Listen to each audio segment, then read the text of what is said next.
meron ako nakitang lotion dito sa TikTok na napakamura. Ito po ay si Suki Skin Essentials at ang pangalan niya is Dewy Rose Body Lotion. This is 250 ml.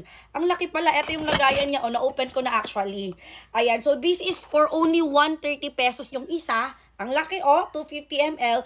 Tapos, 230 naman kapag dalawa. Syempre, doon na tayo sa dalawa. At ngayon, itatry natin para masubukan ko sa harap nyo mismo. But of course, depende pa rin yan sa skin natin. So, it will vary depende sa skin ng user. So, this one is very mabango. Yung scent niya is pang gel nung lalaki, yung pang clay dough, ganun. So, lalagay natin. Ay, hala! Ayan, watery type. Ako guys, pasok to sa akin kasi ayoko talaga nung very mainit sa katawan. Ayoko yung ganon. Mas gusto ko yung watery type.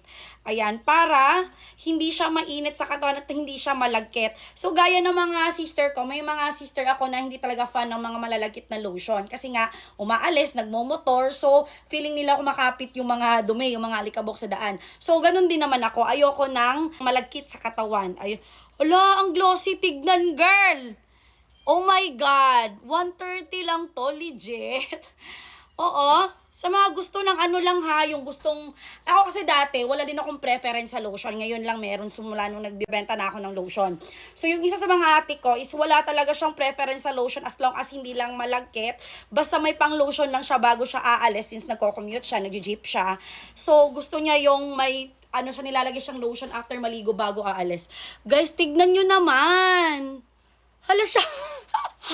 Ang glossy, tignan niya, yamanin girl.